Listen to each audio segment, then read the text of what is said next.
GTA Cars ulit, nakapasok tayo. Good afternoon. Anong date ngayon? 23. It's happy today. So, bablog natin yung ano. So, kailangan natin magpakawala ng mga unit kasi dami na yung mga unit dito. So, tinapas na natin itong pula. May nagdala sa atin na EcoSport parang a week ago. So, eto binili niya sa labas to. Ito yung kwento ni kay ma'am. Na-update ko lang kasi gustong gusto ko yung mga ganitong problem dahil ano siya, kumbaga sinukuha na ng iba. Kumbaga hindi na magawa doon sa labas. So, tayo natitira. Parang ganun. So, ang ginawa na natin dito, ang ginawa nung eto, kumbaga nabili niya sa labas, ano? Nabili niya sa labas, yung binilan niya, after noon, nung pagkabili niya, nagkaroon ng problema, transmission, binalik niya. Pabalik-balik siya doon, pabalik, nagsawa na si ma'am. Transmission malfunction. Oh, binigyan na nga siya ng OBD, si ma'am yun. So ngayon, anong nangyari? Dila niya rito kasi nabuwisit na siya ron siguro. So ngayon, ang problem kasi nito, pinalitan na natin yung TCM, pinalitan na natin yung harness, pinalitan na natin yung actually yung palang yata ano. Yung battery nga pala kasi baka yun na sumayra dyan. Yun muna kasi luma na yung battery nung binenta. Dito lahat bago pare, sayang. Anyhow, ang nangyayari dito, nung pinalitan na namin ng TCM, pinalitan na ng harness to, all goods na. Kaso ang problema na namin, dati kasi nung hindi pa namin napapalitan yon, pinalitan kasi dun sa ano yan, sa una niyang binilian, kaso sira pa rin. So pinalitan namin yung TCM, pinalitan yung harness, okay na yung andar. Ang problema lang nitong kotse to, parang Christmas lights yung kanyang gauge. So nung lumalabas yon, di ba lalabas yung transmission malfunction, wala na siyang hatak, kaya ginapang lang ni ma'am dito to inano lang, pinilit niyang dalhin dito. Ngayon, nawala na yung ganong issue. Lagi na siyang may hatak, napakaganda na ng shifting, wala na siyang kaproblema. Start mo muna. Kaya, ano? Maganda try. Di ba nga nung pumunta si ma'am dito, maganda yung shifting nga. okay ng test drive, walang error. So maganda yung shifting. So hindi siya sa transmission talaga. Tira. So ngayon, naka-start na, tapos, tira, ikutan natin. Anong nangyari dito? Kaya medyo tumatagal to.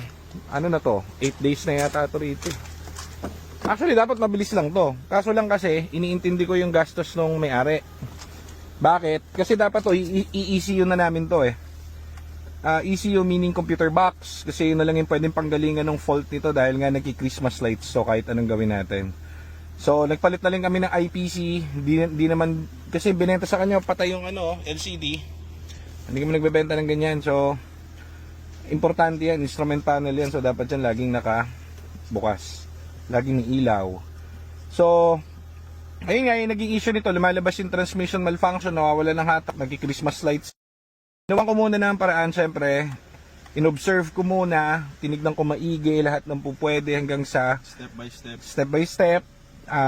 Kasi nga ayoko lang magbigay agad ng parts, palitan mo yung ganyan kasi mapapamahal So upon checking, kahit na medyo malayo na dun sa findings, pinalitan ko yung BCM. Ayun yung BCM niya, body control module.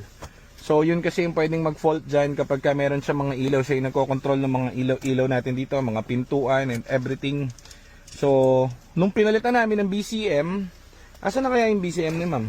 Dito ata sa likod. Ako nga.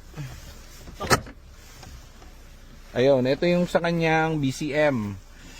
Ang tawag dito, pinalitan namin. Ayan yung BCM namin.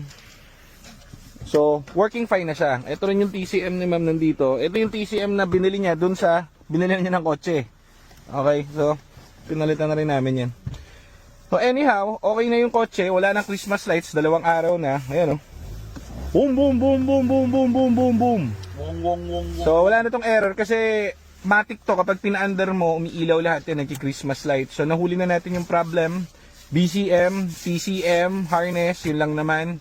Hindi na tayo mabot sa computer box, so malaking savings kasi pag nagpa-computer box tayo, medyo masakit yon. So, ngayon, ang negative problem nito is hindi mo mapipindot yung lock and lock.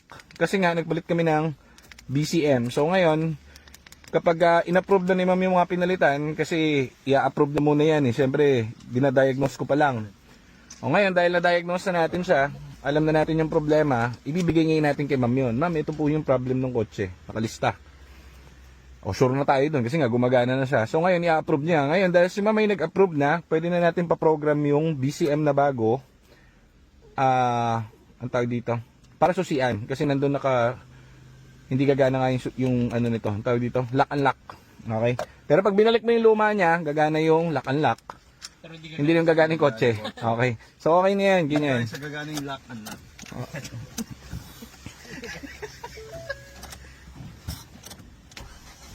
One click tapos wala nang kahit anong error. Nawala na yung ABS issue niya. Nawala na yung TCM issue niya. Lahat ng klase ng issue nakailaw dito. Wala naman pa. Naubos na. So tapos na to. Testing na lang kami. Very goods na. So yun lang naman yung kwento nito. Tapos meron pa tayo isang bablog dito kulay blue. Dumating nung kahapon lang. Pero gawa na siya.